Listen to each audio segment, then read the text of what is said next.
So I said that I was gonna make another video, and this video is gonna be about a story that happened in class and a story that was told during class by one of my professors, Dr. Canalupo. Just to give him credit, phenomenal teacher here at Penn State University, very very phenomenal, and he's just a great professor. I love him and he's great.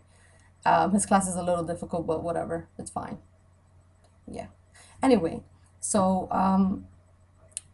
we were studying William Blake.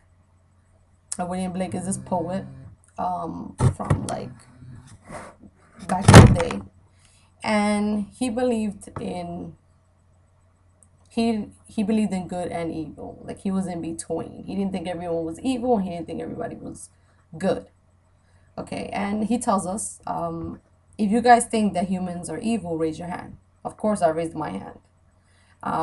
Then he asks, it was like a few people, like 4 people, and there was like, mind you, there was like 20, I think, people in the class, 17 to 20 people in class. So he asked again, how many of you guys think that human beings are good? And a couple people raised their hand, a couple people were undecided. So he asked the people who didn't raise their hand, why didn't you raise your hand?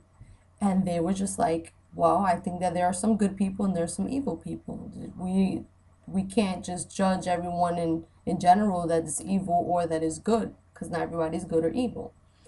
So then he's like, okay. So he tells the story. And this story is about a man who travels with this angel, I think. I'm not telling the story exactly the way he said it. He was very philosophical about it and very enthusiastic. But anyway, there's this man and he's walking with this angel. And then the angel, he dies, and the angel, he takes him to heaven, lets him know how heaven looks, and then shows him hell. So there was these gates before entering hell, and there was these people in the middle.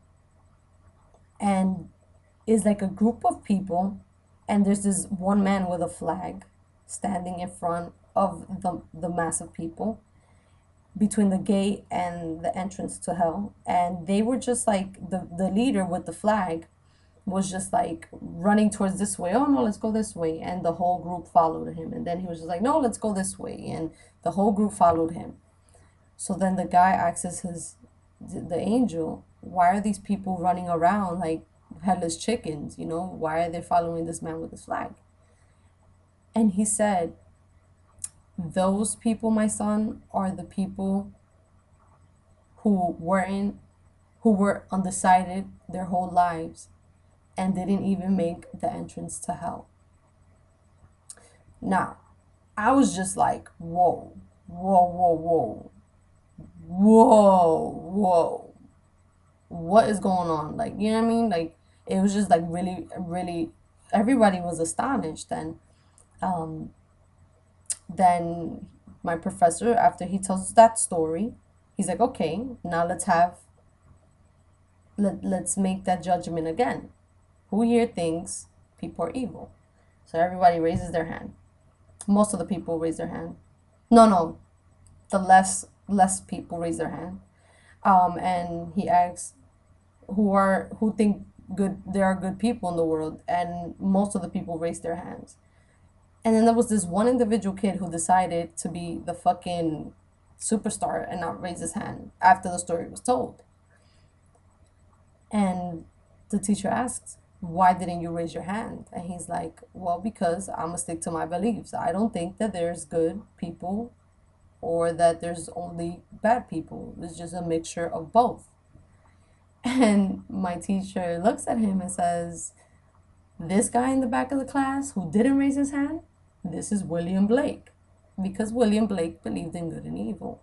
And I just felt like the story was really, really interesting, just for the simple fact that the story, and how we can't live undecided, but there's certain things that you can be undecided about, and it's okay to be undecided, But at the end of the day, there must always be a decision made in any kind of decision you make.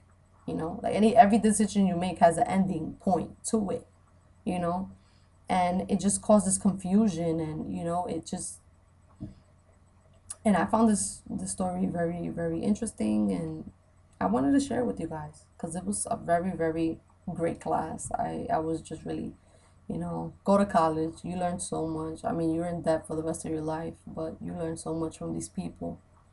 And yeah, so after that, we just kept reading William Blake stuff, and very interesting writing. And it's always good to have somebody to analyze the poetry and help you analyze the lines. But yeah, that's about it. Peace.